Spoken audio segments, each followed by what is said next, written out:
আওয়ামী লীগের পদ থেকে পদত্যাগ করে সংবাদ সম্মেলন। ব্যক্তিগতভাবে আমাকে কেউ চাপ বা কোনো ধরনের হয়রানি এটা কেউ করে নাই।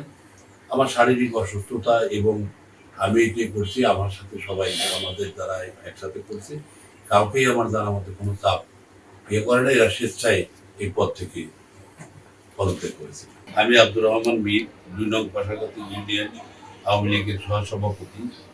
আমার সাথে শেখ শহীদুল ইসলাম, সদস্য মকসুদপুর উপজেলা আওয়ামী লীগ, শহীদুল ইসলাম সদস্য সচিব উপজেলা স্বেচ্ছাসেবক লীগ, কাজী শামসুদ্দোহা সহসভাপতি, আফজাল মাসুদ স্বাস্থ্য ও জনসংখ্যা সম্পাদক কোষাগাতি ইউনিয়ন আওয়ামী লীগ, মোহাম্মদ নাসির উদ্দিন মিয়া সভাপতি ২ নং ward Awami League, K M Jamal Uddin Milu সাধারণ সম্পাদক ৮ নং ওয়ার্ড আওয়ামী লীগ, দীপঙ্কর ঘোষ ৬ নং ওয়ার্ড আওয়ামী লীগ, আব্দুল সামাদ মোল্লা যুগ্ম সাধারণ সম্পাদক ১ নং ওয়ার্ড আওয়ামী লীগ, মাসুদ শরীফ যুগ্ম সাধারণ সম্পাদক ২ নং ওয়ার্ড আওয়ামী লীগ, সজল চক্রবর্তী যুগ্ম সাধারণ সম্পাদক ২ নং ওয়ার্ড আওয়ামী লীগ, মোহাম্মদ আলী জিন্নাহ সহসভাপতি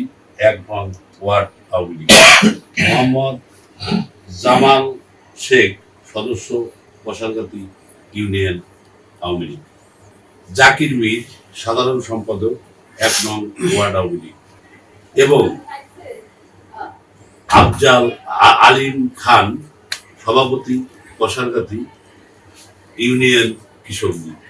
আমরা সকলেই স্বেচ্ছায় সজ্ঞানে অর্থ ১/৮/২০২৬ তারিখ হইতে আওয়ামী লীগের প্রাথমিক সদস্য পদ সহ সকল প্রকার পদ পদবি থেকে পদত্যাগ করিলাম। আজকের পর থেকে আওয়ামী লীগের সাথে আমাদের আর কোনো সম্পর্ক নেই, ভবিষ্যতেও থাকবে না। আমরা দেশের প্রচলিত আইনের প্রতি শ্রদ্ধা রেখে দেশ ও জাতির কল্যাণে কাজ করে যাব। সবাইকে ধন্যবাদ।